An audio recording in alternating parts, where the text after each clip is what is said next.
ठीक है, तो इसी विषय पे आज जो हम बात करेंगे, इसी टॉपिक पे जो हम बात करेंगे, इस पे बात करने के लिए today we have a special guest with us. So as this session is being conducted in collaboration with Kotak Mahindra AMC. Okay, so we have from Kotak Mahindra AMC we have mister Rahul Shukla. He is a senior manager in sales training and Kotak Mahindra Asset Management Company Limited. And Rahul Shukla is a seasoned chartered wealth manager, CWM, and also an accomplished corporate trainer with extensive expertise in personal finance, tax planning, and portfolio management. Currently, as I said, he is serving as a senior manager in sales training at Kotak Mahindra AMC Limited. Rahul has been instrumental in empowering mutual fund distributors, investors, and national distributors across the country with his financial knowledge and practical insights. So we have Rahul Shukla. As you all know, my name is Mohit, and I will be your host today. So let's welcome Mr. Rahul Shukla and listen Thank to you his so much. insights on this topic. So over to you, Rahul Shukla, and very eager to listen from you on this very interesting topic today. Thank you so much, Mohit. Thank you. And I welcome all the members who has joined this session. And I hope my screen is visible, Mohit. Perfectly audible. Yes, yes, yes. It I'm is perfectly visible. audible, visible, perfect. Yes. चलिए जी, तो शुरू करते हैं आज की चर्चा। क्योंकि चर्चा में समय लगेगा, कागज कलम लेके बैठिएगा। It's a very humble request to all of you, kindly have always having a pen and a paper so that you can make notes whatever we're gonna discuss today, right? Thank you. Radhe Radhe ji, प्रभु जी, बहुत बहुत आभार आपका। घनश्याम त्रिवेदी जी। चलिए, आवाज मेरी कम आ रही है? अभी आवाज ठीक है मेरी और बढ़ानी है? Yes, audible, है Rahul? Perfectly Audible? Yes, perfectly audible. Yes, sir. Okay okay.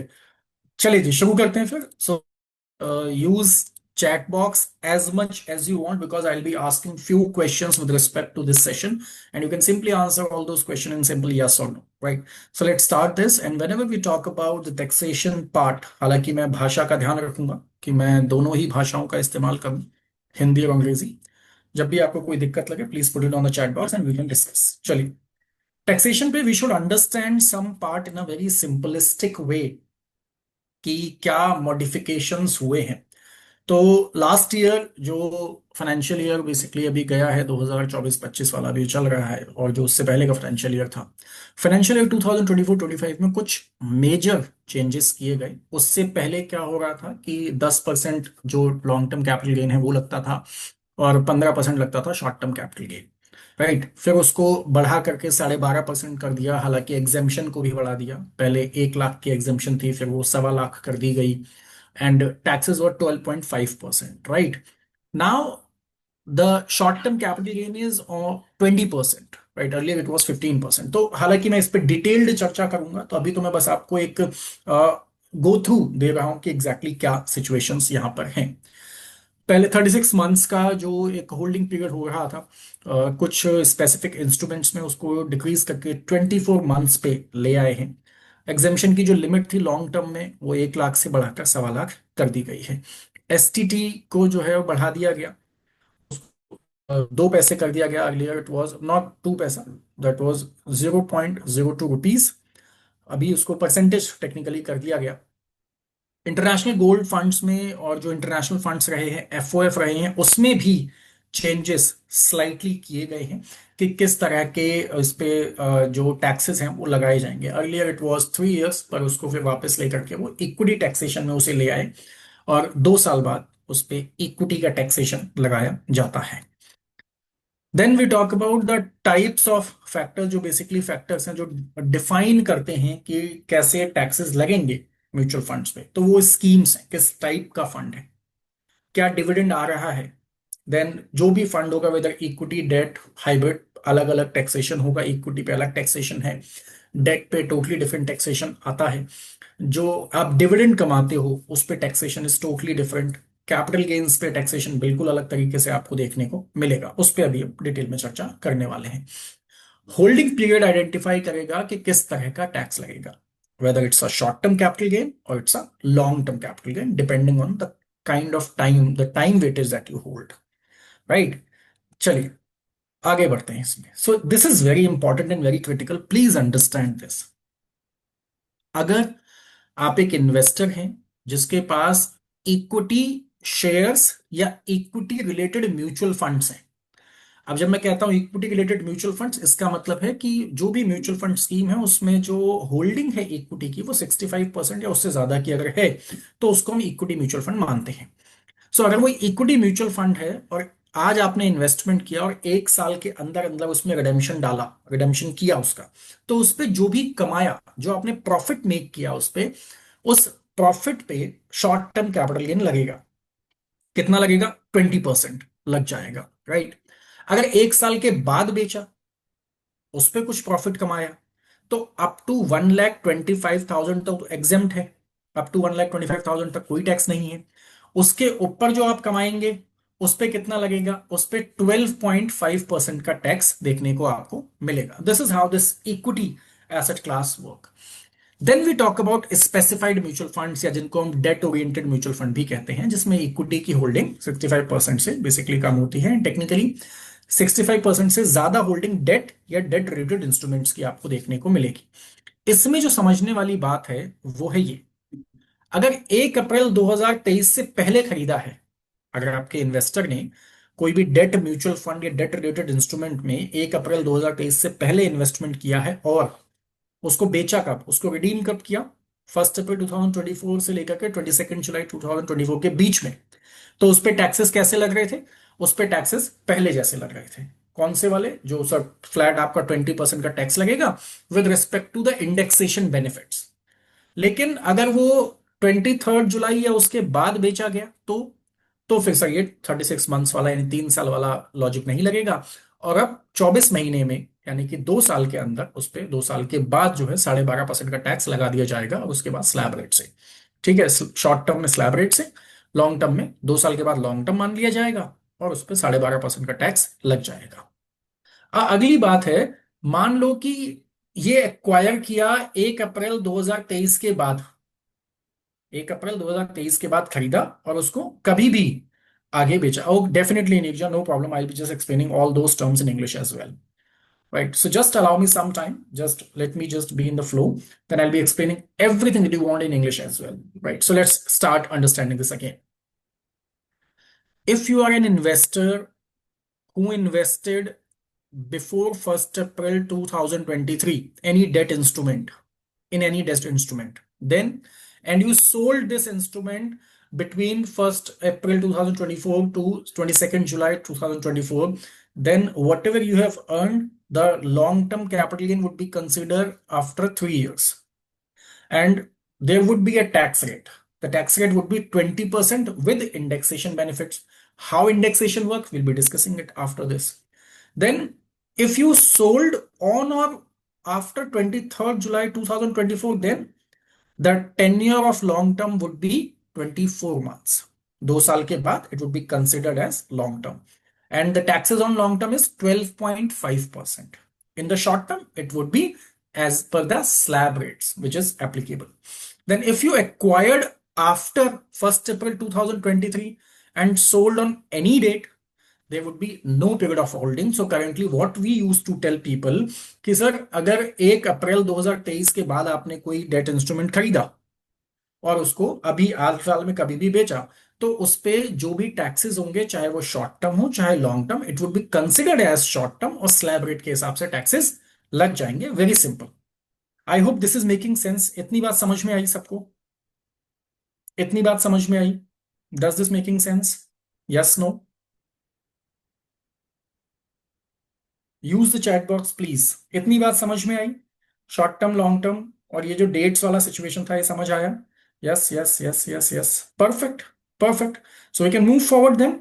ठीक है, बहुत बढ़िया, आगे बढ़ते हैं इसमें। चलिए, देन बात करते हैं हाइब्रिड में। सो हाइब्रिड में सिचुएशन क्या है कि अगर आपने 1 अप्रैल 2024 से लेकर के 22 जुलाई 2024 तक बेचा, इन बिटवीन अगर बेचा, so again simple way 36 months का कंसिडर किया जाएगा लॉन्ग टर्म, 20% उस पर टैक्सेस लगेंगे with indexation benefit. Short term में स्लैब रेट लगेगा। और अगर 23 जुलाई के बाद बेचा आपने, 23 जुलाई 2024 के बाद बेचा, तो 2 इयर्स का उस पे जो है टेन्योर माना जाएगा। 2 इयर्स के बाद लॉन्ग टर्म, 2 इयर्स से पहले short term. So long term पे क्या होगा? 12.5% के टैक्सेस लगाए जाएंगे, एंड शॉर्ट टर्म पे as per the slab rate. Always remember, always remember, taxes would be on the profits that you make on your investment. That is not on the slab rate. Meaning slab rate, Kaushalendra Shukla ji, slab rate का simple मतलब है, जो आप देखते हैं, अगर मैं new tax regime की बात करूं तो 0 से 4 लाख के बीच में कोई टैक्स नहीं है, फिर 4 से 8 लाख के बीच में 5% लगता है, 8 से 12 लाख के बीच में 10% लगता है, एंड सो ऑन. सो ये स्लैब्स होते हैं. तो मान लो आपकी इनकम अगर 15 लाख है, मैं भी उदाहरण से समझाऊंगा उसे. If your income is 15 lakhs और more than that, then how tax would be calculated, मैं अभी उसके बारे में भी चर्चा करूंगा. चलिए, आई होप इतनी बात मैं समझा पाया आपको ठीक ठाक तरीके से. Please type yes if you understand till now. अभी तक समझ में आया? Please type yes. थोड़ी मेहनत आपको करनी पड़ेगी मेरे साथ, क्योंकि मैं जब तक आपको समझ में नहीं आएगा मैं आगे नहीं बढ़ूंगा उसमें. ठीक है, चलिए, thank you so much. Perfect. Perfect. Okay. So let's move forward then. Ankit Shah, you have raised your hand. If you want to ask something, please feel free to ask in the chat box. You ask your question. Uh, you may write down your questions and ask at the end as well, because let me just discuss it once so that the flow wouldn't be broken here. Chaliye. If we talk about other mutual funds, FOFs, debt oriented, gold, silver, etc., then what will happen?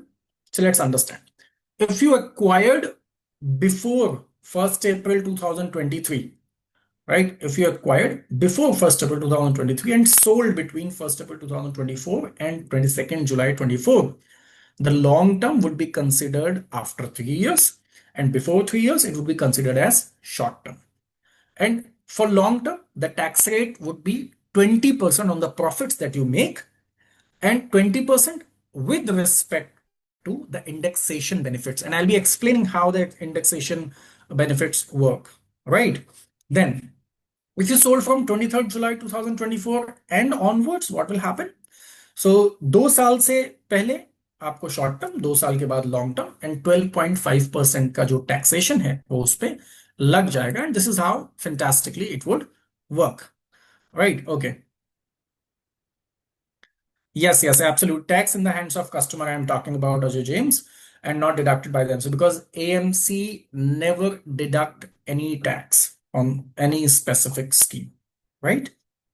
Okay, let's move forward then.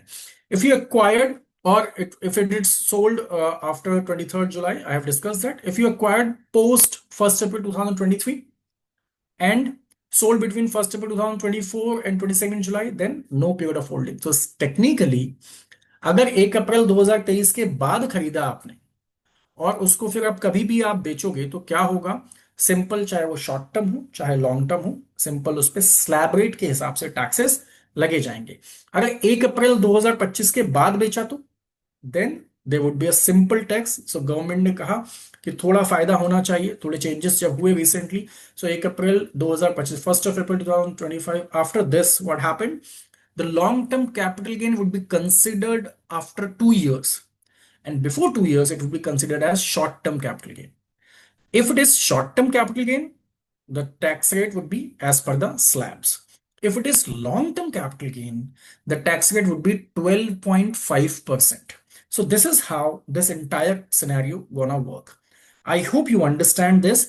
In the case of FOF, taxation कैसे लगेगा? Gold silver, चाहे international equity या date fund हो या किसी का भी FOF हो, तो टैक्सेशन कैसे लगेगा, इक्विटी में टैक्सेशन कैसे लगेगा, एंड डेट में टैक्सेशन कैसे लगेगा. I hope you understand this. चलिए, if we move forward, then we talk about personal taxation, right? How personal taxation gonna work. So let's understand the process of this mutual fund taxation, and the entire process goes like this. First, you check the residency status, whether this person is normal resident, non-resident, or non-resident Indian, etc. Then you identify the asset. What kind of asset this person gonna hold? कि इनके पास equity है, date है, hybrid है, किस तरह का इनके पास instrument है, और उसके हिसाब से हम चर्चा करेंगे. Sir, Hare Krishna Reddy ji, the gold ETF and the silver ETF or any specific FOF taxation, there would be ETF considered as per the 2-year taxation, right? So if you are asking for the short-term capital gain before 2 years, if you sell this, there would be short-term capital gain as per the slab rates. After 2 years, there would be equity like taxation, which is 12.5%. Right? I hope this is making sense.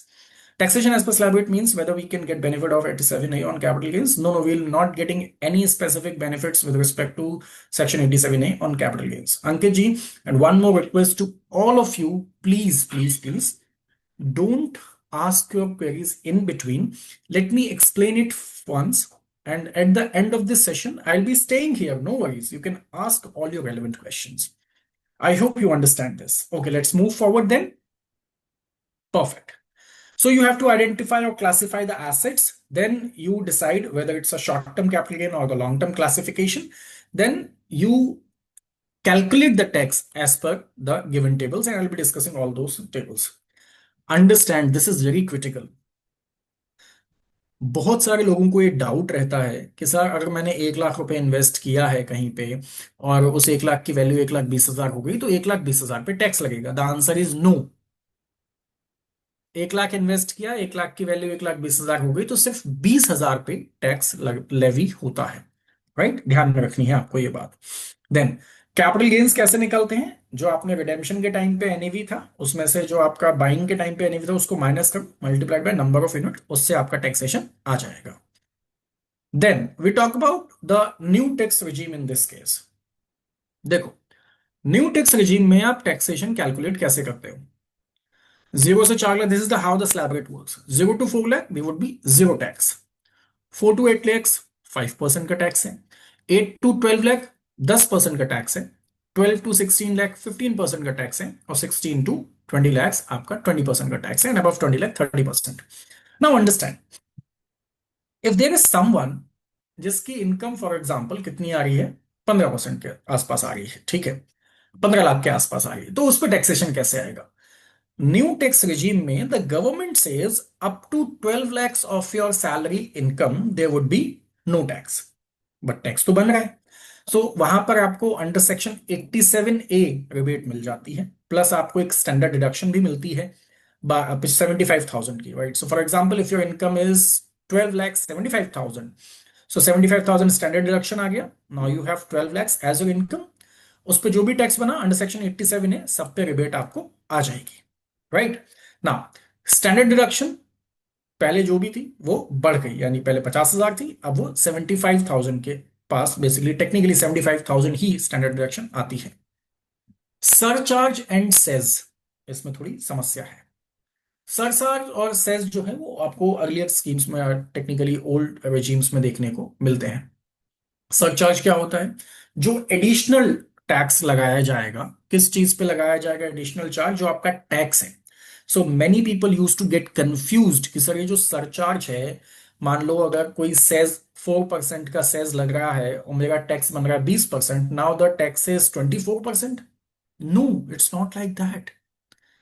ये जो 4% का tax बनेगा, for example अगर आप पे 20% का tax लग रहा है, 100 रुपए आपने प्रॉफिट कमाया, 20% का उस पर टैक्स लग रहा है तो 20 रुपए का टैक्स हो गया। तो क्या सेज 4 रुपए लगेगा अलग से? The answer is no. ये जो सेज है वो लगेगा 4% ऑफ 20%, यानी कि 20 रुपए का 4% अब आप निकालो, वो लगभग 80 पैसे के आसपास आएगा। Now the entire tax would B 20 rupees and 80 paisa. This is how this entire scenario of SEZ works. Right? Always remember, surcharge is different, SEZ is different. Surcharge लगता है जब आपकी टैक्सेबल इनकम एक स्पेसिफिक लिमिट से ऊपर होती है। Says हर जगह लगता है, यानी आपने अगर 5 रुपए का भी टैक्स दिया तो उस पर भी जो है लगेगा, आपको सेज देखने को मिलेगा। शिव कुमार जी, मैं आपके प्रश्न का उत्तर बिल्कुल लास्ट में दूंगा। पहले मुझे प्लीज थोड़ा मौका दें, मैं अपनी इस चर्चा को खत्म कर पाऊं, क्योंकि ये चर्चा थोड़ी लंबी हो जाएगी अगर हमने बीच में क्वेश्चंस लिए तो। चलिए, सो आई होप इतनी यहां तक बात समझ में आई कि सरचार्ज कैसे लगेगा या सेज कैसे लगेगा। इतनी बात समझ में आई? टाइप यस और no in the chat box. Use the chat box please and give me your response. Okay, yes yes yes yes yes yes yes. हाँ, मैं रिपीट कर दूं? ठीक है, मैं रिपीट कर देता हूं फिर से, नो प्रॉब्लम। अंडरस्टैंड, सरचार्ज लगता है एक स्पेसिफिक अमाउंट की इनकम के ऊपर। फॉर एग्जाम्पल अगर 50 लाख से 1 करोड़ के बीच में आपकी इनकम है तो 10% का उस पर सरचार्ज लगेगा। ठीक है? सेज अगर आपकी इनकम 10 लाख है और 10 लाख पे कोई टैक्स बना, फॉर एग्जाम्पल 1 रुपए का टैक्स बना, तो उस 1 रुपए के टैक्स पे 4% का सेज लगेगा। यानी कि अब 1 रुपए पे अब टोटल आपका टैक्स बनेगा 1 रुपए 4 पैसे, 1 रुपीज एंड 4 पैसा। Right, that is how this cess and surcharge would work. Right, then let's talk about the taxation on SIPs because it's a very critical question. People get confused more often कि sir SIPs पे कैसे taxation लगता है, क्योंकि SIPs तो recurring हैं, लगातार चल रही हैं। बीच में किसी इन्वेस्टर ने पार्शली विड्रॉल किया तो क्या उस पर टैक्सेस लगेंगे या नहीं लगेंगे, और लगे तो कैसे लगेंगे?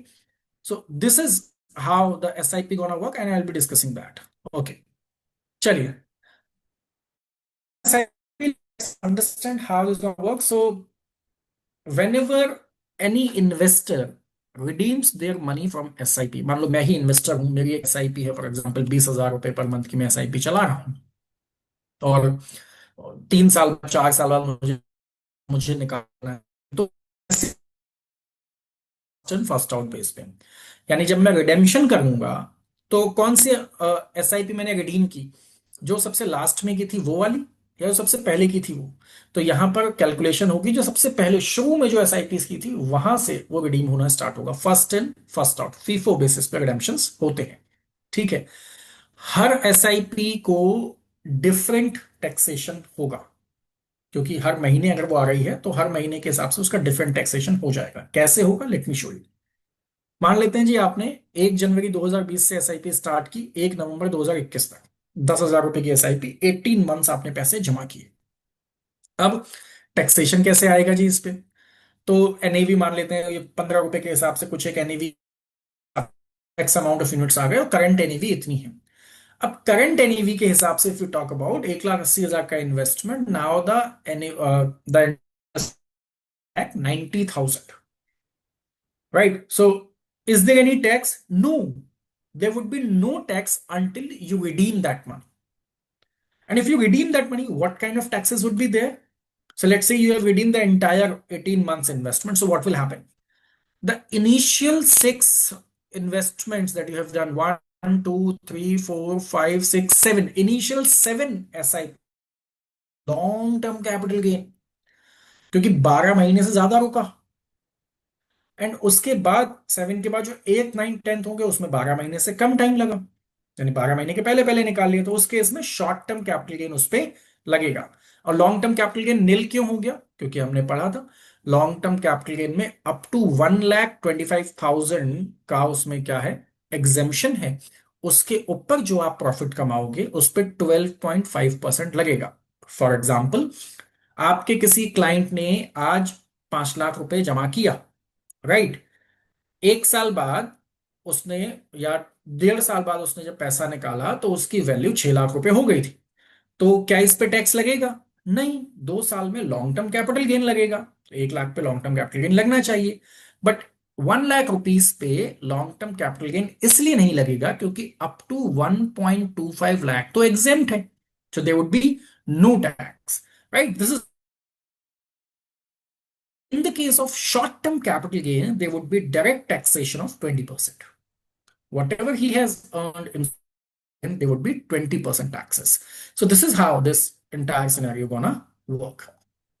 If we talk about the specific part of dividend, how this dividend gonna work and how dividend gonna help you out in this case, and what kind of taxes would be there in the case of dividend, let's understand. अगर आप resident unit holder हैं, 5,000 रुपए तक का अगर आपने dividend लिया है तो उस पर टेक्निकली कोई टैक्स इनिशियली नहीं आता, बट TDS कट के डिविडेंड पे आएगा, पहले तो आप ये समझ लो।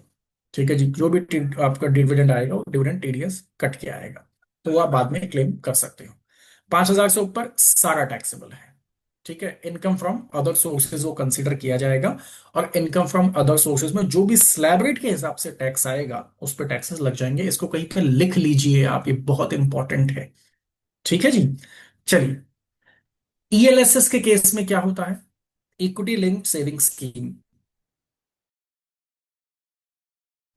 पूरे जो JFM है ना, जनवरी फरवरी मार्च, इन 3 महीनों में ELSS दबा के बिकता है, बहुत बिकता है क्योंकि टैक्स प्लानिंग के लिए। ठीक है, तो ELSS पे टैक्सेशन कैसे आएगा? ईएलएसएस को हम लोग टैक्स सेवर स्कीम भी कहते हैं। Why? Because under section 80C of income tax act. Last PPT please once again. Okay, discussion करना है क्या लास्ट पे? इस पे डिस्कशन करना है क्या? ओके, नो प्रॉब्लम, ठीक है जी Ghanshyam ji, thank you. Okay, discussion करना है, ठीक है, understand. If you are an investor और आपको डिविडेंड रिसीव हुआ, तो डिविडेंड रिसीव होगा, टीडीएस कट के आएगा। पहली बात तो ये 5,000 के ऊपर आया, इनकम फ्रॉम अदर सोर्सेज उसको माना जाएगा। कौन से हेड में आएगा? 5 हेड्स होते हैं इनकम टैक्स के, ठीक है। और 5 हेड्स में से उनको हम इनकम फ्रॉम अदर सोर्सेज में मानेंगे, और इनकम फ्रॉम अदर सोर्सेज में जो भी स्लैब रेट होगा उसके हिसाब से टैक्स लग जाएगा, ठीक है। दैट सिक्योरिटी ट्रांजैक्शन टैक्स वो आपके काम का नहीं, बट स्टिल मैं आपको बता दूं, इक्विटी ओरिएंटेड म्यूचुअल फंड में 0.001% ऑफ द रिडेम्पशन वैल्यू लगता है सिक्योरिटी ट्रांजैक्शन टैक्स, राइट। इस पे हालांकि और भी अपडेट्स अभी हैं। ईएलएसएस पे डाउट है आपको? अभी ईएलएसएस हमने डिस्कस ही नहीं किया सर, अभी शुरू ही नहीं किया ELSS. Let me just discuss it once. So let's discuss on ELSS. We called it as tax saver scheme. Why? Because under section 80C of Income Tax Act 50,000 तक के आपको रिडक्शंस देखने को मिलते हैं अंडर सेक्शन 80C। तो क्या 80C के रिडक्शंस खाली ईएलएसएस में आते हैं? The answer is no. आप अपना पीपीएफ अकाउंट में पैसा जमा करो, 80C का डिडक्शन आएगा। आप बैंक में एफडी कर दो 5 साल के लिए, 80C का डिडक्शन आएगा। आप सुकन्या समृद्धि योजना में जमा करो, 80C का डिडक्शन आएगा। होम लोन का प्रिंसिपल पे करो, 80C का डिडक्शन आएगा। लाइफ इंश्योरेंस का प्रीमियम पे करो, 80C का डिडक्शन आएगा। आएगा लेकिन 1.5 लाख ही, 1.5 lakhs। So in that case why people are talking about ELSS that much? Because in the case of PPF, Public Provident Fund, the lock-in period is 15 years. You have to hold your money for next 15 years, right? In the case of this bank FD, the lock-in is 5 years. हाँ, absolutely absolutely Shri Krishna ji, new tax regime में ये eighty C काम नहीं करता, but let me discuss it once. मैं आपके सभी प्रश्नों का, सभी जिज्ञासाओं का उत्तर दूंगा। आप थोड़ा बस पेशेंस रखें मेरे साथ, थोड़ी मुझ पे कृपा करें। मैं definitely I be discussing everything that you want to ask, right. So यहां पर ईएलएसएस के केस में जो लॉक इन पीरियड है that is only 3 years। That's why this is very useful in this case, right. So what is the limit after 3 years? Again, after 3 years that would be long term capital gain. कितना लगेगा long term capital gain? Up to 1.25 lakh tax free. और उसके बाद 1.25 लाख से ऊपर कुछ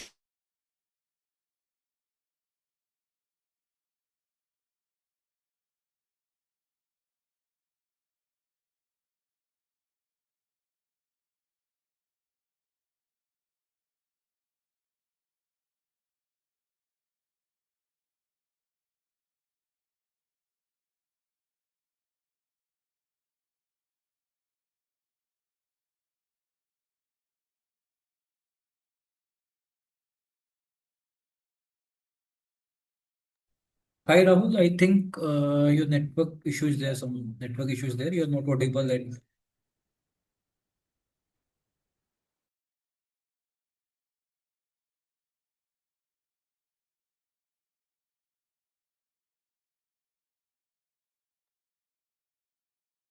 so I think there was some network issue on Rahul's side. Just wait for 1 minute. I'm connecting with him and we'll get him back here.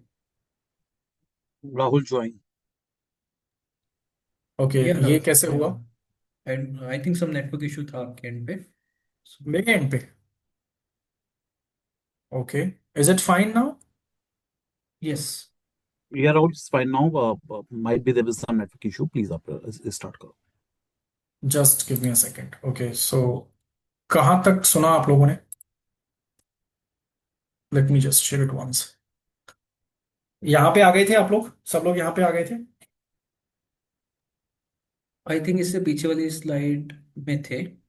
Okay, इससे पीछे वाले में थे। Just a second, just a second. यहां तक आ गए थे? Yes. Okay, let's move forward then, ठीक है। सो ईएलएसएस के बाद 80C में आप कहां कहां जा सकते हो उस पर हम चर्चा कर लेते हैं। सो 80C में 3 मेजॉरिटी पे जो कंपैरिजंस आपको देखने को मिलेंगे उस पर हम चर्चा कर रहे हैं यहाँ पे। चलिए, पीपीएफ, नेशनल सेविंग सर्टिफिकेट, और ईएलएसएस। पीपीएफ में आप देखेंगे यहाँ पे जो रिटर्न्स हैं एक्सपेक्टेड जो आपको देखने को मिलते हैं वो लगभग 7.1% के आसपास है। नेशनल सेविंग सर्टिफिकेट में लगभग सिमिलर रिटर्न्स हैं। और ईएलएसएस में आपको इक्विटी रिलेटेड रिटर्न्स देखने को मिलते हैं, which is a very good part, right. Second, the lock in period. In the case of PPF the lock in period is 15 years, NSC में 5 ईयर्स, एंड अगेन यहाँ पे ELSS में आप जाएंगे that is only 3 years. Is there any limit for investment? Yes, PPF में limit है, 1.5 लाख से ऊपर आप नहीं कर सकते पर ईयर। एनएससी में there would be no limit, ELSS में there would be no limit, but deduction की लिमिट है विच इज ओनली 1.5 lakhs। तो डिडक्शन ये भी ध्यान में रखना है कि सर हम कितना भी ज्यादा इन्वेस्टमेंट कर दें क्या कुछ फर्क पड़ेगा? यस, फर्क ये पड़ेगा कि आप देखो आपको रिटर्न कितना आ रहा है, उसमें उसमें डिडक्शन उतना मिलेगा क्या नहीं मिलेगा। अगर डिडक्शन नहीं मिलेगा तो फिर कोई लॉजिक नहीं है उसमें, फिर तो कोई दूसरे सेगमेंट में आप जा सकते हैं। ठीक है, चलिए आगे बढ़ते हैं। So taxation on interest. So PPF पे जो भी इंटरेस्ट बनता है that is totally tax free. यहां पर एनएससी पे स्लैब रेट के हिसाब से लगेगा, इंडिविजुअल्स पे चाहे वो न्यू टैक्स रिजीम में जाएंगे तो उसके हिसाब से स्लैब रेट्स बनेगा, ओल्ड टैक्स रिजीम में जाएंगे तो उसके हिसाब से स्लैब रेट्स बनेंगे। ईएलएसएस में 3 साल के बाद अगर आप जा रहे हो रिडेम्पशन के लिए, लमसम इन्वेस्टमेंट था रिडेम्पशन पे, तो अप टू 1.25 लाख एग्जेम्प्ट है। उसके ऊपर जो कमाया उस पर 12.5% का टैक्स लगेगा। Let me give an example. मान लेते हैं आपने 2 लाख रुपए प्रॉफिट कमा लिया अपने ईएलएसएस स्कीम में, राइट। आपने 5 लाख इन्वेस्ट किया, now the valuation is 7 lakhs after 3 years। तो प्रॉफिट कितना हुआ? 2 लाख का। टैक्स कितना लगेगा इस पे? सो अभी यहां पे 1.25 लाख तो एग्जेम्प्ट है, 1.25 लाख एग्जेम्प्ट हो गया, 75,000 बचा। 75,000 मल्टीप्लाइड बाय 12.5%, जो अमाउंट आएगा बस वही आपका टैक्स यहां पे लॉन्ग टर्म कैपिटल गेन में बनेगा। I hope this is making sense. Please type yes और no. Did you understand this? इतनी बात समझ में आई? यस और no? Use the chat box please. Okay, thank you so much. बहुत बढ़िया, चलिए thank you, thank you. Let's move forward then. Okay. So what kind of risk is there? So there would be very high risk with respect to ELSS because it's equity oriented, right? Now, so this is the riskometer that we talk about. So this is the riskometer you always see of the scheme riskometer and the benchmark. Why it's important? Because it shows what kind of risk an investor gonna face. किसी भी एक specific investment में जब वो जाता है तो किस तरह का रिस्क वो फेस यहाँ पे करता है, और ये टेक्निकली हमने ELSS का रिस्कोमीटर दिखाया है। चलिए, indexation, this is very important. कागज कलम लेके बैठिएगा क्योंकि ये समझ में आना बड़ा जरूरी है। एंड लेट्स अंडरस्टैंड फर्स्ट कि इंडेक्सेशन आया ही क्यों, या पहले इंडेक्सेशन क्यों था। Let's understand this. मान लेते हैं कि आपने सन 2000 में, in the year 2000 you bought a property and you paid let's say 10 lakh rupees. In the year 2025 और may be in the year 2026, अभी आज आप उस प्रॉपर्टी को बेच रहे हैं। 10 लाख के प्रॉपर्टी की जो वैल्यू है currently it's now let's say 50 lakhs। ठीक है, 5 टाइम्स हो गया फॉर एग्जांपल। 50 lakhs में ये प्रॉपर्टी बिकेगा। सो कैपिटल गेन लगेगा। यस, कितना लगा capital gain? 50 lakhs minus 10 lakhs, 40 lakhs का कैपिटल गेन आ गया sir, long term capital gain आ गया। तो गवर्नमेंट कह रही है साहब कि अब तो इस पे 40 lakhs पे कैपिटल गेन आपको देना पड़ेगा, विच इज अप्रोक्सीमेटली 12.5% या 20%, जो भी टैक्सेशन जाए। So government says okay, understand, क्या 10 लाख रुपए की value in the year 2000 was the same as 10 lakh rupees value now? The answer is no. There is a difference of inflation. तो क्या inflation adjust किया है? द आंसर इज नो, अभी तक तो नहीं किया। 40 लाख स्ट्रेट दिखा रहे हो। So the government says okay, let's do one thing, let's first adjust the inflation, कि सब उस 10 लाख की वैल्यू आज की डेट में कितनी है इन्फ्लेशन को एडजस्ट करके, और उसके लिए गवर्नमेंट ने कुछ इंडेक्सेशन के नंबर्स दिए। ठीक है, कि वो इंडेक्सेशन के नंबर्स आपको देखने को मिलेंगे। तो इस हिसाब से जो प्राइस है वो प्राइस को एडजस्ट किया जाता है इन्फ्लेशन के हिसाब से। फॉर एग्जाम्पल 10 लाख की वैल्यू इन्फ्लेशन एडजस्ट करके बनी 20 lakhs। सिर्फ उदाहरण के लिए मान लेते हैं 20 लाख बन गई। Now what would be the capital gain? 30 lakhs। अब इस 30 लाख पे 20% लगेगा, विच वुड बी जो भी 6 लाख के आसपास टैक्स बनेगा। Earlier it was 8 lakhs. Now, after adjusting inflation, it's 6 lakhs. So you'll be saving 2 lakh rupees over this. So this is how indexation scenario works. I hope this is making sense. ये बात समझ में आई indexation वाली? Then I'll कि कैसे ये indexation actually काम करता है। ठीक है, now understand. आज आपने वैल्यू जो बेची वो डेफिनेटली परचेज प्राइस से ज्यादा पे बेचा, तो रिडेम्पशन अमाउंट में से आपने परचेज प्राइस माइनस किया तो क्या आया? Capital gain. फिर उस पर कैपिटल गेन पे टैक्स लगेगा। गवर्नमेंट क्या कहती है? गवर्नमेंट कहती है साहब इंडेक्स्ड कॉस्ट निकालो, इसकी इन्फ्लेशन एडजस्टेड वैल्यू निकालो, उसको माइनस करो।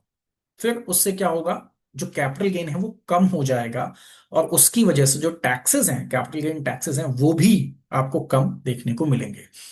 Right? See, this is the index thing, CII index, and how it's gonna work. You can, if you want, you can take the screenshot, although ये बहुत ज्यादा relevant तो फिलहाल नहीं है आपके लिए, क्योंकि लगभग हर चीज में इंडेक्सेशन नहीं लगेगा अभी, कुछ प्रॉपर्टी के सिमिलर केसेस में लगेगा। सो अब ये कैसे कैलकुलेट होता है, let me explain it once. So मान लेते हैं मिस्टर राम है, उन्होंने एक स्कीम में 10 लाख रुपए इन्वेस्ट किया म्यूचुअल फंड में फाइनेंशियल ईयर 2015-16 में, और उसको 18 lakhs में बेच दिया उस इन्वेस्टमेंट को इन 2020-21 में। जो इन्फ्लेशन इंडेक्स था फाइनेंशियल ईयर 2016 का it was 254 and financial year 21 का है 301। सो कैसे कैलकुलेट होगा, लेट्स अंडरस्टैंड। होल्डिंग पीरियड कितना है? More than 3 years, then definitely long term capital gain लगेगा। लॉन्ग टर्म कैपिटल गेन कितना लगेगा? 20% पोस्ट इंडेक्सेशन। तो पहले इंडेक्सेशन करना पड़ेगा। Let's understand. इंडेक्सेशन के लिए जिस साल रिडेम्पशन किया, हमें उस साल की CII वैल्यू चाहिए।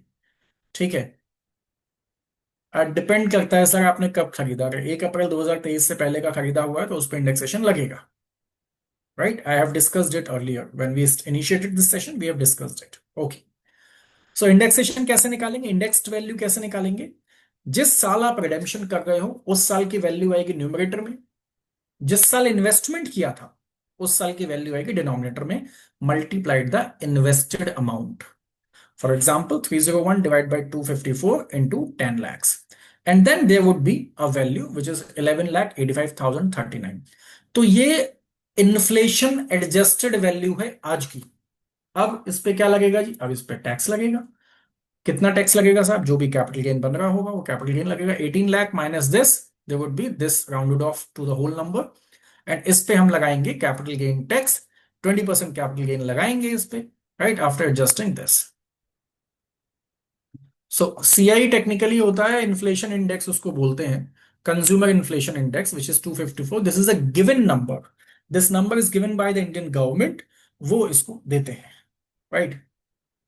Is indexing calculated for mutual funds? I thought it was only for real estate. Sir, it was for mutual funds as well, only for the debt schemes. I have already discussed it earlier in the initial slides. Please allow me some time, have some patience, and I'll discuss it once again. I hope this is making sense that how the indexation creates an impact. ठीक है, कि अगर आपने indexation किया तो tax कम हो जाएगा, पर ये अब नहीं चलता। अगर आपने आज कोई इन्वेस्टमेंट किया तो उसके आगे वो ऐसे काम नहीं करेगा। राइट? ये पुरानी स्कीम्स के लिए काम करता था, इसके लिए स्टार्टिंग के स्लाइड्स में मैंने आपको ये बात बताई थी। अगर हम इस पे इंडेक्सेशन नहीं लगाएंगे तो टैक्स कितना बनता? 1,60,000। इंडेक्सेशन करने के बाद टैक्स कितना बना? 1,22,000। तो इस तरह से इन्फ्लेशन एडजस्ट होकर आपको देखने को मिलता है। चलिए, इतनी बात समझ में आई? यस और नो? इतनी बात समझ में आई सबको? Yes, no? Please use the chat box and type yes, no. Yes, yes, yes, yes, yes. Perfect, perfect. Let's move forward then. Okay, let's talk about the personal taxation.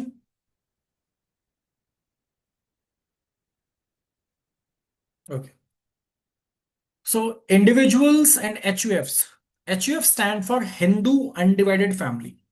So they can opt for the old and new tax regime. जो भी उनको lower tax rate लगता है उसके हिसाब से वो चुन सकते हैं। अगर मुझे लगता है कि साहब मेरा जो टैक्सेशन है वो मुझे न्यू टैक्स regime में मेरा टैक्सेशन कम लगेगा तो डेफिनेटली मैं उधर जा सकता हूँ।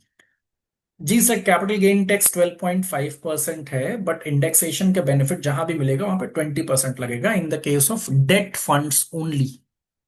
ठीक है जी। चलिए, रिपीटेड इंडेक्सेशन नहीं होता सर, रिपीटेड इंडेक्सेशन नहीं लगता कपिल देव जी। सो this will matter for redemption. So is there a tool which can be used to calculate for to calculate? Okay, to calculate for them. So also reference when the tax can be calculated. Okay, 1 second. Sir, they would be reference tools. Absolutely, they would be there. But in general cases, अभी जो investors आपके पास होंगे, I don't think कि आपको इतनी ज्यादा जरूरत इसकी पड़ेगी. But for the knowledge base, definitely कुछ इन्वेस्टमेंट्स उनके हो सकते हैं कि पुराने रहे हों, उसमें कैलकुलेट करने की जरूरत पड़ सकती है। चलिए, so the taxpayer opting for concessional rates in the new tax regime will not allow certain exemptions. यानी कि अभी इनिशियली भी बोला था, न्यू टैक्स regime में जब आप जाएंगे, 12 लाख तक अगर आपकी इनकम है, तो गवर्नमेंट कहती है साहब कि जो भी टैक्स बनेगा अंडर सेक्शन 87A हम आपको रिबेट दे देंगे और टेक्निकली आपसे कोई टैक्स नहीं लेंगे, अगर 12 लाख रुपए तक की आपकी आय है सैलरी से तो। ठीक है जी। तो न्यू टैक्स रेजिम में आप जा सकते हो। तो गवर्नमेंट ये भी कहती है कि अगर 12 लाख तक की आय पे हम कोई टैक्स नहीं ले रहे तो डेफिनेटली हम आपको एग्जाम्पशंस भी नहीं देंगे। कोई लॉजिक भी नहीं है वहां पे एग्जाम्पशंस का, राइट। इसीलिए जिनकी इनकम 12 लाख से ज्यादा की है वो ओल्ड टैक्स रेजिम्स को प्रेफर करते हैं, क्योंकि वहां पे एग्जाम्पशंस आती है, मेजर एग्जाम्पशंस आपको मिलती है। स्टिल आपको देखने को मिलेगा कि यहां पर जो under section 80 CCD2, CCH2 and JJ double A, आपको 2-3 जो डिडक्शन है वो आपको देखने को यहाँ पे मिल जाती हैं with respect to new tax regime. क्या है CCD2 में? एनपीएस कंट्रीब्यूशन जो एम्प्लॉयर क्या है, विच इज 14%, राइट, वो 14% के आसपास, उसमें कुछ लिमिटेशन है, उस पर आपको रिडेम्पशन मिल जाता है। ठीक है, रिडेम्पशन एज एन एग्जेम्पशन आपको आ जाएगा CCD2 का न्यू टैक्स रेजिम में। CCH2 क्या है? जो अग्निवीर वाले लोग हैं, जो जितने अभी नए रिक्रूटमेंट्स हुए अग्निवीर में, जो कंट्रीब्यूशन गवर्नमेंट का आता है उनके लिए, वहां पर भी उनको मिल जाता है। JJAA बिजनेस के लिए तो आपके काम का एज सच नहीं होता। हाँ जी सर, कपिल देव जी, इंडेक्सेशन केवल डेट फंड या प्रॉपर्टी के लिए ही लागू होगा। The amount of LTCG will be add to your income और it will be directly taxed. Sir, it would be add to your income and then it would be tax, right? We have 5 heads of income. What are those 5 heads? There would be taxes on those, depends on those kind of heads, and उसके हिसाब से tax लगेगा। ठीक है, salary है, income from house property होता है, फिर उसके अलावा income from business and profession होता है, फिर उसके अलावा आपको इनकम फ्रॉम अदर सोर्सेज देखने को मिलेगा। So salary, income from house property, income from house property के अलावा business and profession, then income from other sources. एक और ऑल्टरनेट होता है, and I don't know, it's just slipping out of my mind, जैसे ही मुझे याद आता है मैं आपको बताऊं। There are technically 5 sources of income, right? Okay, let's move forward then. Yes, capital gains. LTCG stands for long term capital gain.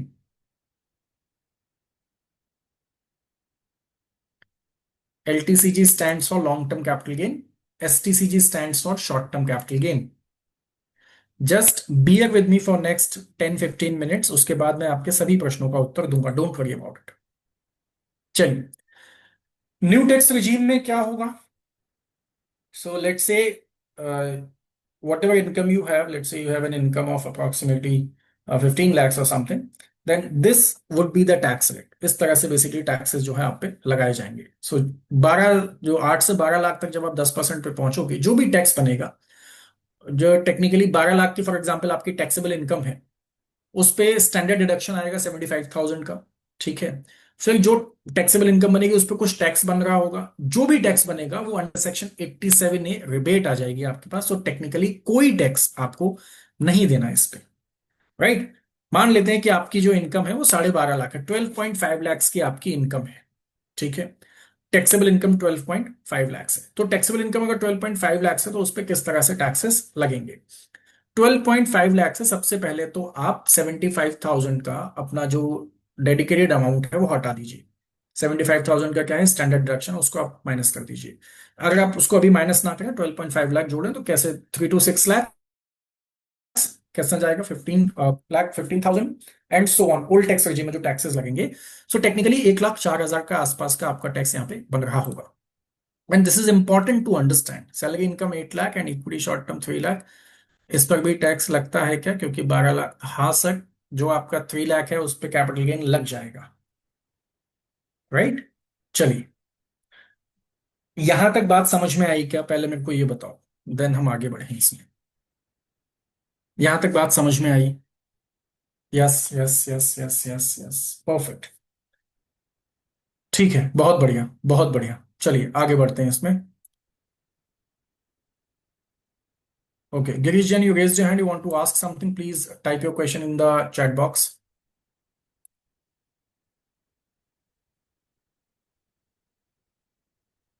चलिए आगे बढ़ते हैं।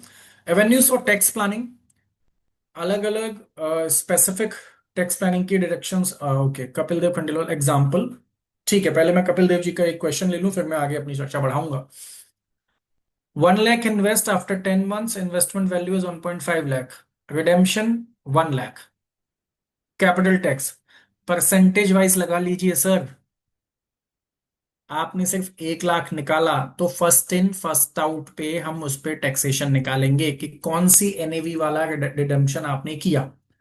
फॉर एग्जाम्पल, 1 लाख की वैल्यू 1.5 लाख हो गई, ठीक है, तो इनिशियल इन्वेस्टमेंट क्या, फर्स्ट इन फर्स्ट आउट पे उसकी अलग एनएवी निकलेगी। सो क्वाइट पॉसिबल कि यहाँ पे जो आपका टैक्स बन रहा हो वो सिर्फ और सिर्फ 30,000 रुपए का ही कैपिटल गेन बन रहा हो आपका, और उस कैपिटल गेन पे फिर टैक्स लगाया जाएगा, क्योंकि शॉर्ट टर्म है तो उस पर 20% का टैक्स लगा दिया जाएगा। सर लमसम इन्वेस्टमेंट रहा तो बिल्कुल अंडरस्टूड है कि 1 लाख इन्वेस्ट किया, 1.5 लाख हो गया, और आपने सिर्फ 1 लाख निकाला तो उस पर परसेंटेज वाइज निकलेगा।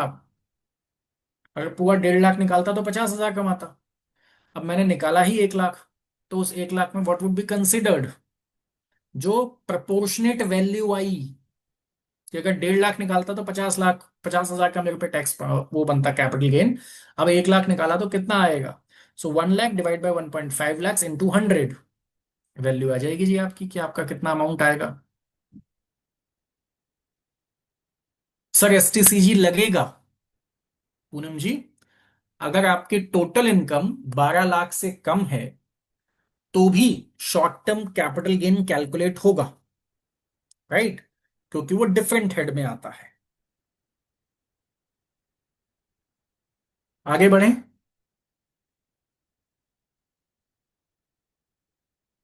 आगे बढ़ें please, thank you. No sir, अगर आपने 1 अप्रैल 2023 से पहले किया है तो उस केस में लगेगा, अदरवाइज नहीं लगेगा।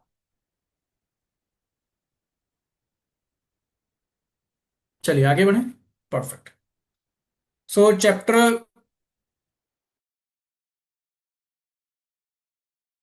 आप देखेंगे 6A में कुछ आपको स्पेसिफिक मिलते हैं डिडक्शंस अंडर सेक्शन 80C, जो आपको डिडक्शन मिलते हैं वो कहाँ कहाँ मिलेगा, लाइफ इंश्योरेंस में मिलेगा, लाइफ इंश्योरेंस का प्रीमियम आपने पे किया है, होम लोन का प्रिंसिपल पे किया है, इन सारी जगहों पे आपको ये सारी चीजें देखने को मिलती हैं। मेरी रिक्वेस्ट है सभी लोगों से, please don't ask your questions now, please hold your horses for next 5-10 minutes, then I will be taking all your questions. Please bear with me for next 5-10 minutes, not more than that. Thank you. चलिए, so NSC में आप जा सकते हैं, housing loan का principal पे करेंगे, और भी बहुत सारी चीजें, सुकन्या समृद्धि योजना में अगर आप जाएंगे तो 80 की डिडक्शन आप ले सकते हैं। The limit is 1.5 lakhs। 80 CCD 1 में अगर आपने कोई पेंशन स्कीम में कंट्रीब्यूशन किया है, बाय द सेंट्रल गवर्नमेंट अगर करती है आपके लिए, तो वहां पर भी 80 CCD 1 में आप यहाँ पर आएंगे। The limit is again 1,50,000। 80 CCC में आप आ सकते हैं, कोई एन्युटी प्लान है उस केस में भी यहाँ पर आप इस अमाउंट को लेकर के आ सकते हैं, ठीक है। Just beer with me, I know बहुत सारे क्वेश्चंस हैं आपके, मुझे प्लीज थोड़ा समय दो प्रभु जी लोग, थोड़ा समय, 10-5 मिनट दो, मैं ये डिस्कशन खत्म करूं, देन आपके हर प्रश्न का उत्तर दूंगा। मैं यही हूं, मैं कहीं नहीं जाऊंगा, डोंट वरी।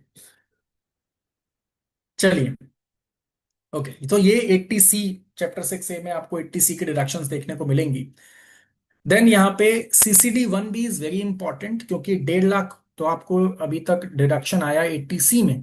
80C के ऊपर अगर आपने एनपीएस में इन्वेस्टमेंट किया है, 1.5 लाख के डिडक्शन के बाद अगर आपने एनपीएस में इन्वेस्टमेंट किया है अप टू 50,000, तो नेक्स्ट 50,000 आपको CCD 1B में डिडक्शन मिल जाती है। टोटल डिडक्शन अब हो गई 2 लाख रुपए।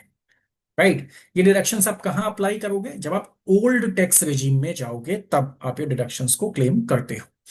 80D में अगर आपने कोई हेल्थ इंश्योरेंस लिया है, फॉर एग्जांपल आप एक इंडिविजुअल हैं जिसकी उम्र 60 साल से कम है, आपने अपने लिए और अपनी वाइफ के लिए, अपने बच्चों के लिए, स्पाउस और बच्चों के लिए अगर कोई मेडिक्लेम पॉलिसी ली है, कोई हेल्थ इंश्योरेंस लिया है, सो अप टू 25,000 आपको एग्जेम्पशन आती है।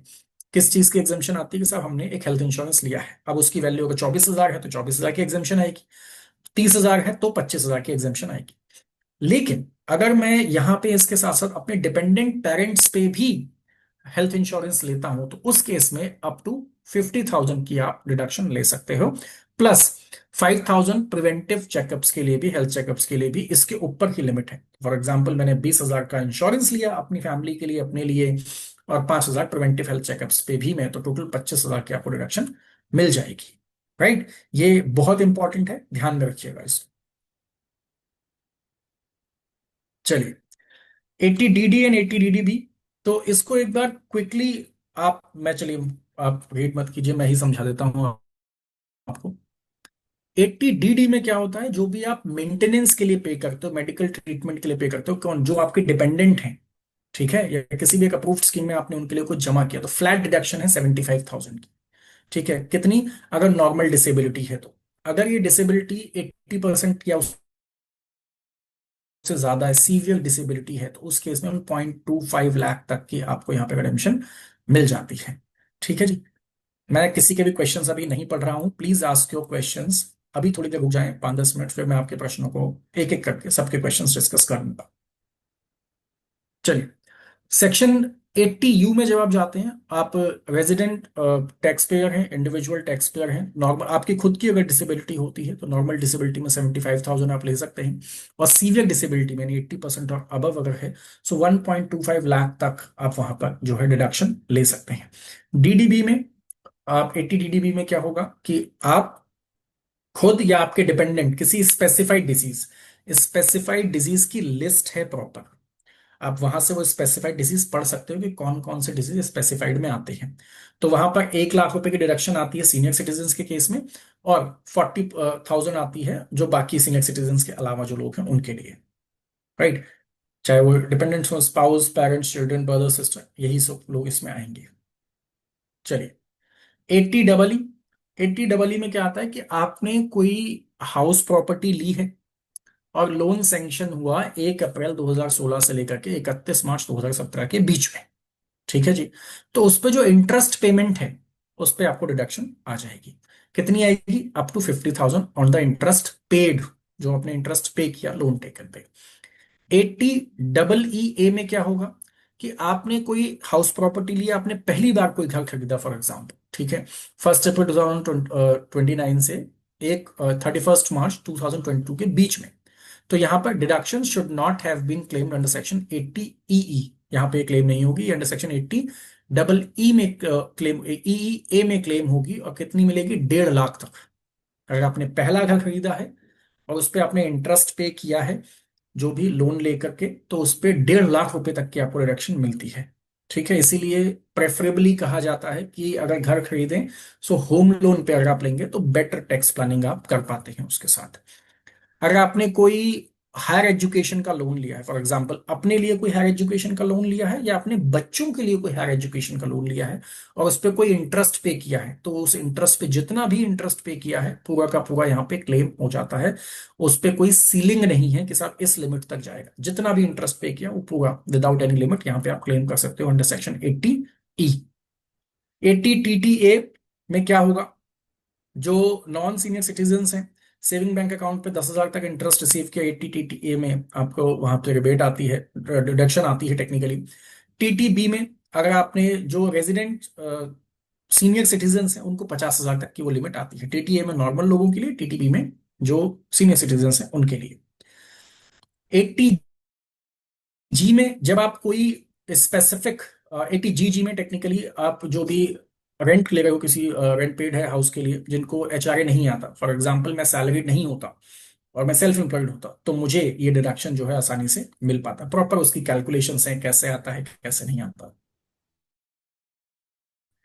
80G में जब आप कोई डोनेशन दो किसी चैरिटेबल इंस्टीट्यूशन को, तो आपने देखा भी होगा कि बहुत सारी संस्थाएं हैं जो अंडर सेक्शन 80G रजिस्टर्ड हैं। आप उनको जब कोई डोनेशन देते हो तो वहां से आपको एक रसीद मिलती है 80G की, और उसको आप अपने यहाँ पर लगा सकते हो, अपने खर्चों में उस अमाउंट को दिखा सकते हो। राइट। पॉलिटिकल पार्टीज के लिए भी अलग से वहां पर जो है वो प्रावधान है 80GGC में। आप पॉलिटिकल पार्टी, अब उसमें कितना क्लेम होता है, वो कई बार 100% क्लेमेबल होता है, कई बार 50% होता है, डिपेंड करता है कि वो कैसे काम करेगा। ओके, चलिए। So thank you so much कि आप लोगों ने इतना पेशेंटली मेरी बात सुनी। बहुत बहुत आभार आप सबका। मैं क्वेश्चन आंसर स्टार्ट करूं उससे पहले मेरी एक रिक्वेस्ट है, please scan this QR code and give your valuable feedback कि आपको आज की ट्रेनिंग कैसी लगी। If you like today's session, you can give me 4 stars, and please don't forget to mention the batch code, which is RS209. Don't forget to mention the batch code is RS209। और हम एक एक करके question जो है start करते हैं। मोहित जी, मुझे आपकी यस। मदद चाहिए होगी। Yes, thank you so much Rahul, आपका जो अभी सारी चीजें हमने कवर की हैं। I think everybody is having their questions ready now.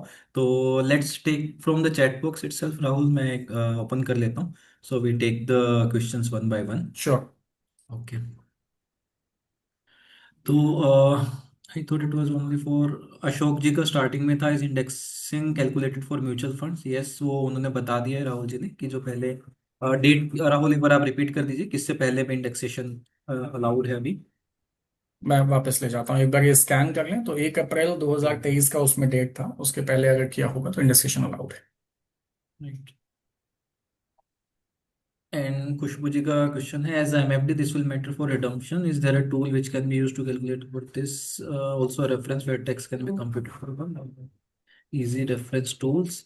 Then I think latest से हम स्टार्ट कर लेते हैं। Please explain about DTTA for NRIs।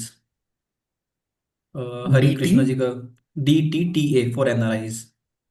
What is that? DTTA, that is a tax rate. Hari ji, would request you to एक बार DTTA को आप कर दीजिए कि what exactly you want to know. Okay. SIF का टैक्सेशन प्लीज कुशलेंद्र शुक्ला जी पूछ रहे हैं। Okay.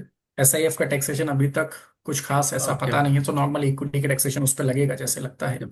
DTTA double taxation avoidance act आपको देखने को मिलेगा, अग्रीमेंट बोलते हैं उसको, with okay. Respect to NRIs। तो NRI जो वहां पे कर रहा है, जब फॉर एग्जांपल कोई ऑस्ट्रेलियन बंदा है, वो ऑस्ट्रेलिया में कुछ कमा रहा होगा तो ऑस्ट्रेलिया में टैक्स पे कर रहा होगा। राइट। फिर उसके बाद उस फंड को जब रेमिटेंस लेकर के आएगा इंडिया में, जो भी रेमिट करेगा उस रेमिटेंस पे जीरो टैक्स, कोई टैक्स नहीं होता रेमिटेंस पे, लेकिन उस रेमिटेंस पे जो कमाएगा उस पे टैक्स लगेगा। ठीक है। यस। घनश्याम जी मैं दोबारा आस्किंग सर बताऊं इस किस, बात को, समझ में आई ये बात?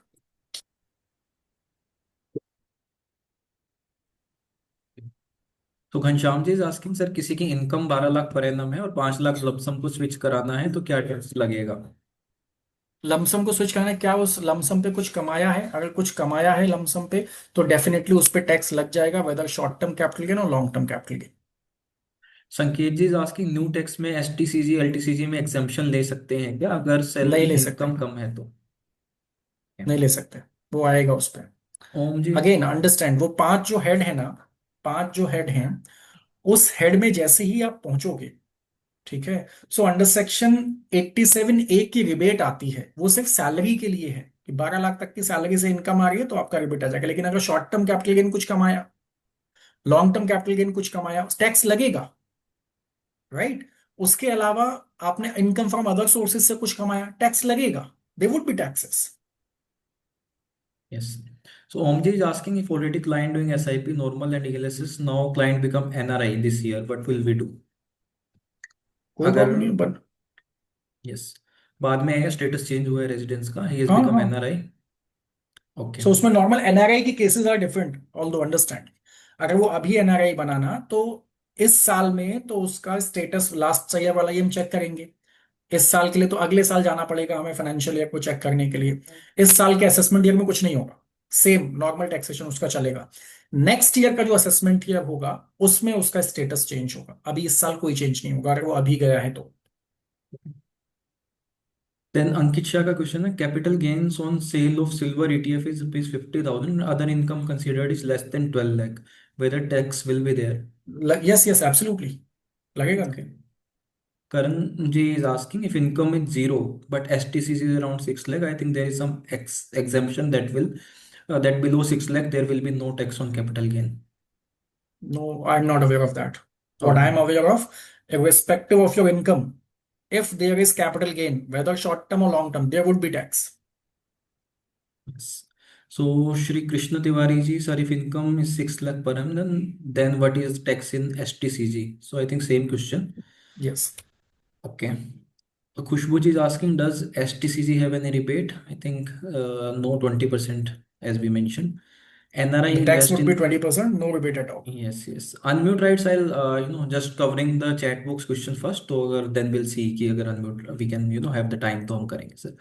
NRI invest in MF, how to calculate tax? तो NRI का taxation का I think वो हम एक participant is separate asking. Call रख सकते हैं, एक सेपरेट Sure. कॉल रख सकते हैं हमारे टैक्सेशन पे। Sure. Admin, my client has invested 3 lakh lump sum and profit is 3.1 lakh. How to redeem to save tax? I think it has become 6.1 lakh now and he's asking कि उसको कैसे हम टुकड़ों में redeem करें उसको so that tax exemption. Tax harvesting कहा जाता है, उस काम को टैक्स हार्वेस्टिंग कर सकते हैं। तो उसमें थोड़ा सा आपको कॉशियस रहना होता है कि जिस दिन रिडेम्पशन करो उसी दिन अगर इन्वेस्ट कर पाओ तो करो इस काम को। सो आफ्टर 1 ईयर बेसिकली वो होता है।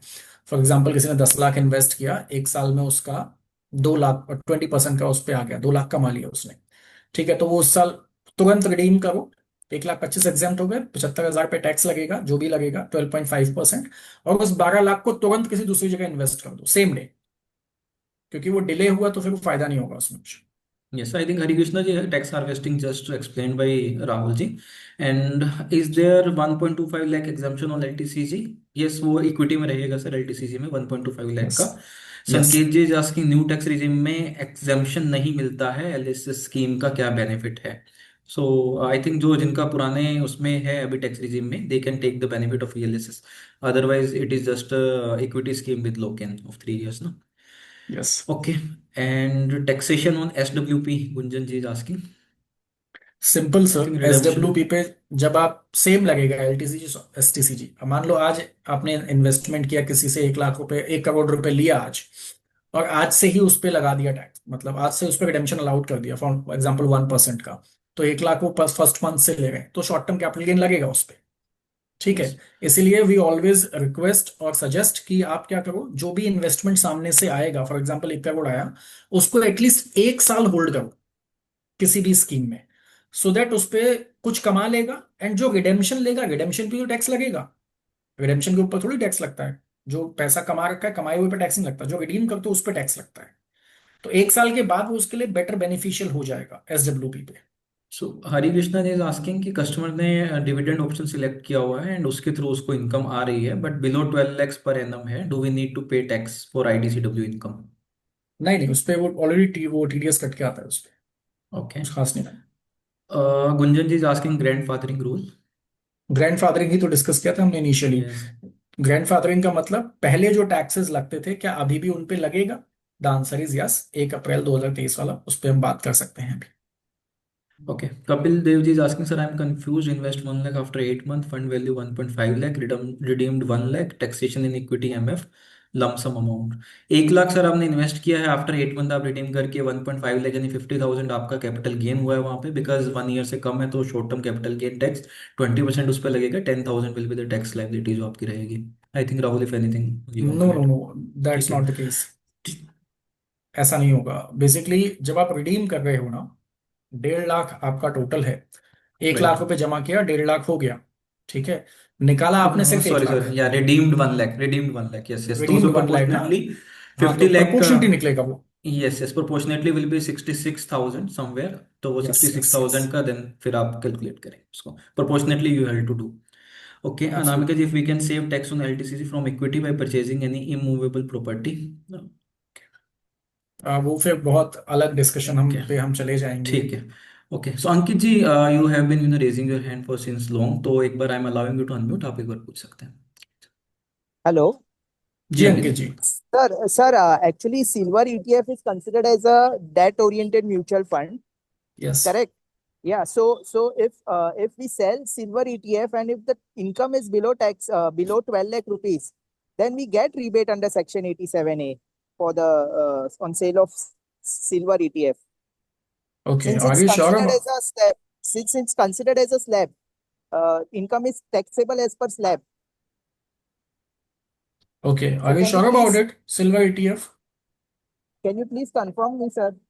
What I can confirm, as per the best of my knowledge, what I understand, irrespective of ETF, because in the case of silver ETF or gold ETF or silver FOF or gold FOF, in all these cases, what is happening now, 2 years से ज्यादा hold किया तो 12.5% tax लगेगा long term capital gain के हिसाब से, equity वाला। उससे कम में एज पर स्लैब रेट लगेगा। Yes. And if as per slab rate में 87A का बेनिफिट मिलता है सर, आई एम नॉट अगर श्योर विद 12 दैट। 12 अगर लाख वो से मिल रहा अंदर है, है तो। That's a news for me, although I will be adding this here.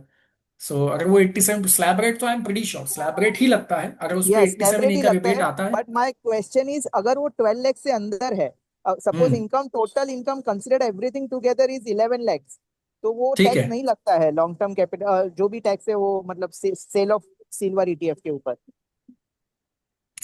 Okay, understand. Okay.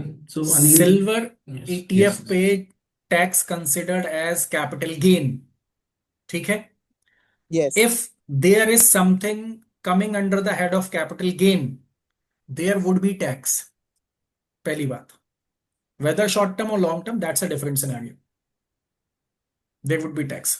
There would be no rebate of under section 87A, although I am just noting it down। हो सकता है मेरी जानकारी में थोड़ी कमी हो, इसके लिए I'll just cross check it and update this to Mohit, and Mohit will further communicate it to you, yes, sure. right? Okay, okay, Okay, so yes, so thank you. Rohit, thank you, Ankit ji. So Rohit Jawar Thank you। ji has a question: is investment in a retirement fund redemption is tax free after 60 years in SWP mode?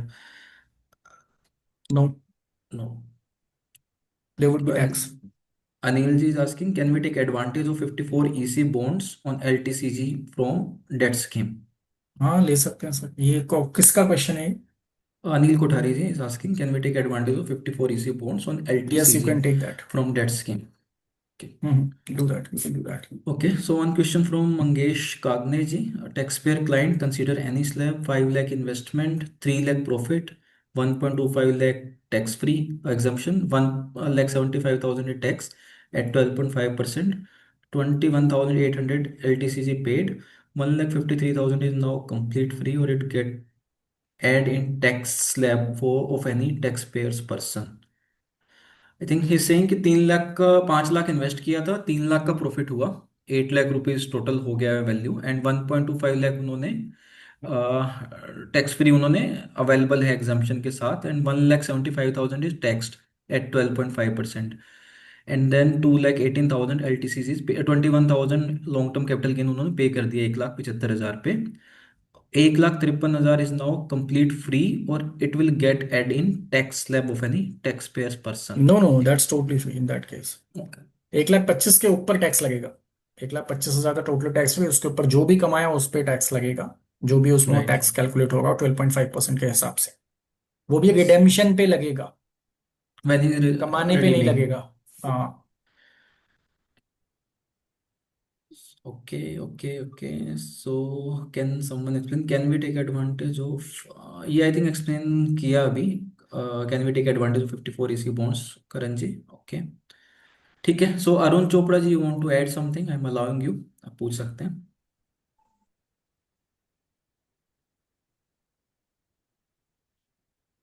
Okay. Pawan Kumar ji is asking, partial amount redemption करने पर capital gain के percentage कैसे निकलेगा? कितना, for similar to example आपने वही example वो ले लेते हैं राहुल, अभी जो क्वेश्चन था. डिवाइड करके ही निकलेगा। 1,00,000 रुपए इन्वेस्ट किया, 1.5 लाख रुपए हो गया। अब आपने टोटल 1 लाख का ही रिडेम्पशन लिया, ठीक है। सो 1 lakh divide by 1.5 lakhs into 100।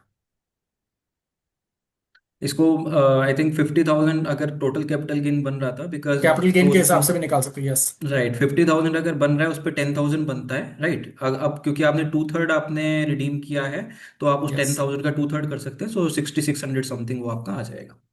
₹6,633 के हाँ आसपास, समथिंग। सो 6,666 रुपये 70 पैसे। पवन जी एक बार रिपीट कर देता हूँ, as you are asking, 1 lakh investment था, 1.5 लाख रुपए हो चुका है, right? 50,000 is the capital gain, ठीक है।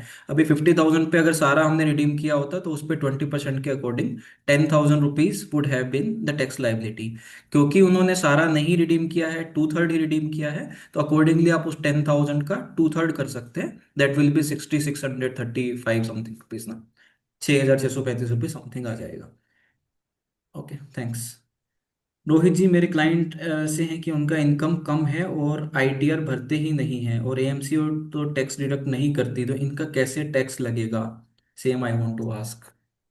Sir, interesting. मजे की बात यह है कि सबको यही गलतफहमी है कि गवर्नमेंट को पता नहीं है, क्योंकि हम आईटीआर भरते नहीं, एएमसी टीडीएस काटती नहीं है, तो पैसा तो मेरे पास पूरा आ रहा है। ठीक है, कोई चिंता का विषय नहीं। जिस दिन पता लगेगा, मेरा निवेदन है कि उनसे रिक्वेस्ट कीजिएगा कि वो आईटीआर अपनी फाइल करें, डिस्क्लोज करें। ठीक है, क्योंकि नोटिस जब आएगा तो फिर हालत खराब हो जाएगी। Yes. So Arun ji, we are taking 1 और 2 लास्ट क्वेश्चन, राहुल। तो Arun ji, you want to ask, I had allowed you to unmute, आप पूछ सकते हैं अभी, again I have allowed you. You have the unmute right, आप क्लिक कर सकते हैं अनम्यूट पे और कुछ पूछ सकते हैं। सर। जी अरुण जी। हाँ सर, ऐसा है कि कहीं मैंने ये पढ़ा था कि 87A में जो बेनिफिट ले रहा है, यानी कि सर्विस क्लास, जब किसी म्यूचुअल फंड में इन्वेस्ट करता है, जो उससे कैपिटल गेन होता है उसको अवेल करता है, तो 87A का बेनिफिट चला जाता है। तो सर्विस क्लास के अंदर ये बहुत बड़ा एक वहम पैदा हो गया है कि अगर हम सर्विस में रहते हुए म्यूचुअल फंड में इन्वेस्ट करते हैं तो हमें 87A का बेनिफिट नहीं मिलता। तो क्या ये सही है सर? सर, जितनी मेरी जानकारी है इस बारे में, हो सकता है मैं इस बारे में थोड़ा गलत हूं, क्योंकि अभी एक क्वेश्चन और सिमिलर आया था। 87A में जो रिबेट है वो सैलरी क्लास वाले बंदे के लिए है कि साहब, अगर आपकी सैलरी से इनकम 12 लाख रुपए तक है तो हम्म। आपको 87A में रिबेट आ जाएगी। ठीक है जी, जितना भी टैक्स बना, कोई टैक्स नहीं देना 12 लाख की इनकम पे। लेकिन सैलरी के अलावा भी आपका अगर कैपिटल गेन है 1 लाख का, इनकम फ्रॉम अदर सोर्सेज भी आपके पास है, तो उस पे टैक्सेस लगेंगे। नहीं, टैक्सेस लगेंगे, 87A का चला तो नहीं जाएगा? 87A का रिबेट नहीं आएगा उस पे। 87A का रिबेट खाली सैलरी इनकम पे ही आता है, इतनी मेरी जानकारी है। और मैं नहीं, मैं इसको एक बार मान गया। और थोड़ा। हाँ, मैं मान गया 87A का सैलरी पे आता है। जी लेकिन जब हम कैपिटल मार्केट से कुछ भी प्रॉफिट लेते हैं जी। तो हमारा 87A का बेनिफिट चला जाता है। Is it true? No no, जब आप कैपिटल मार्केट से कुछ भी बेनिफिट लेते हो ना, तो हम्म। आपको कैपिटल मार्केट वाले सिर्फ बेनिफिट का ही टैक्स देना होता है। ठीक ठीक ठीक ठीक। उतने ही बेनिफिट पे टैक्स देना होता है। बाकी 87A का जो सैलरी का टैक्स बन रहा था वो नहीं लगेगा, वो वहां पे मिल जाएगा बेनिफिट। बट अगर ठीक कैपिटल गेन कुछ भी कमाया, 1 लाख पे भी अगर 10,000 का भी टैक्स वो बना कैपिटल गेन, तो 10,000 का टैक्स देना पड़ेगा। Okay, so thanks, okay. Rahul. I think we can see one last जो भी question है, otherwise we can conclude. Let's see in the chat box. If rebate is for all sources of income except capital gains. Praveen ji is adding. Okay, so I think last question we can take from Girish. He had raised the hand. So Girish, I'm allowing you. Just give me 1 second. Yes. So you can ask your question and then we'll conclude with your question. Girish, you have the right to unmute. आप पूछ सकते हैं। Hello. जी जी गिरीश जी। गिरीश जी। Hello. जी गिरीश जी, आप Audible हैं, आप पूछिए, आप सर क्या मैं पूछना पूछ चाह रहा रहे था कि जो शॉर्ट टर्म कैपिटल गेन होता है वो जो पुराने रेजिम में तो एडजस्ट हो जाता है ना वो। पुराने रेजिम में। पुराने रेजिम में तो एडजस्ट हो जाता है ना वो, जिसकी इनकम अदर सोर्स कुछ भी नहीं है 4 लाख रुपए तक की, तो वो एडजस्ट हो जाता है ना उसमें तो। सर, 4 लाख रुपए तक की कह रहे हैं क्या? हाँ जी। नहीं सर, अगर वो कोई लॉस है उनके पास, शॉर्ट टर्म कैपिटल गेन और लॉस है, short term capital gain loss भी है, तो हम्म। एडजस्ट होगा। अदरवाइज तो टैक्सेबल होता, टैक्स तो पेबल होगा उसमें। तो एक्चुअली में मैंने जो देखा है कि इसमें जैसे देखा है कि जो पुराने इनकम में जैसे किसी भी तरह की इनकम नहीं है, कोई भी इनकम नहीं आ रही है उसकी, कोई मतलब इनकम नहीं है, फोर मतलब लाख क्लाइंट तक की फोर कोई लाख इनकम तक ही फोर नहीं है, लाख सिर्फ कैपिटल फोर गेन लाख आ रहा तक है, यही कह रहे हैं? नहीं नहीं, 4 लाख तक की जो इनकम है उसके ऊपर capital gain short term adjust हो जाता है, उसके बाद की इनकम उसके ऊपर जो भी टैक्स आएगा वो तो आएगा आएगा। नहीं नहीं, इसमें थोड़ा सा मुझे लगता है कंफ्यूजन है गिरीश जी। मेरी जो अंडरस्टैंडिंग है उस पे वो ये है कि कैपिटल गेन, वेदर आपकी कोई जीरो इनकम है, आप कोई हम्म। इनकम नहीं, सोर्स नहीं है आपके पास, लेकिन आपके पास कैपिटल गेन है, वो भी म्यूचुअल फंड से या हम्म। इक्विटी स्कीम से, कहीं से भी, चाहे हम्म। वो 1 रुपए का भी कैपिटल गेन है ना, और उस पर 10 पैसे का टैक्स रेट बनता है, तो वो पेबल होता ओके। है, आपको पे करना पड़ेगा। Okay. Okay. ठीक है, ये मेरी अंडरस्टैंडिंग है। Yes. Thanks, Girish. Okay. So I okay. think we have taken most of the question. और भी अगर कोई question रहता है, so we can always, you can get in touch with your RMs. So thank you, Rahul, for this very knowledgeable, interesting session. I think सभी participants काफी सारे questions already उनके थे जो आज clear हुए होंगे, सारे concepts उन्हें समझ में आए होंगे, and I believe जो ये discussion हमारा है that is fruitful in the client's investment जो planning हम करेंगे उसमें भी काफी helpful होगा. So with this, I thank you, Rahul, again, and thank you all the participants for joining in and taking out your time. Any last remark from your side, Rahul? Otherwise, we are okay. Done. Last remarks are, thank you so much for your patience कि इतना patiently आप लोगों ने मेरी बात सुनी, क्योंकि ये बहुत टेक्निकल टॉपिक है और मुश्किल होता है इसको एब्जॉर्ब कर पाना एक बार में। So will be having some more sessions lined up with respect to Mohit, हम बात Yes, करेंगे yes, उसके बारे yes. में कि हम उसको Thanks. कर पाए। क्वेरीज आप अपने पास रख सकते हो, and we may have another Q&A session with respect for 30-35 minutes for that. Yeah, One definitely. request, Mohit, at your end, please click a photograph of this so Yeah, that you yeah. can share Yes, this I have. QR code with I people. have. अगर उन्होंने नहीं दिया है जो अपना feedback वो एक बार दे दें, that's really important for us, right? Okay, sure. And thank you so much, everyone. Once again, thank you so much, Mohit, to you, and thank you so much, Vishal Yes. ji, So, for yes.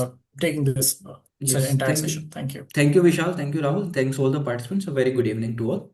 We are Thank you. Bye concluding. bye. Thank you. Thank you. Bye.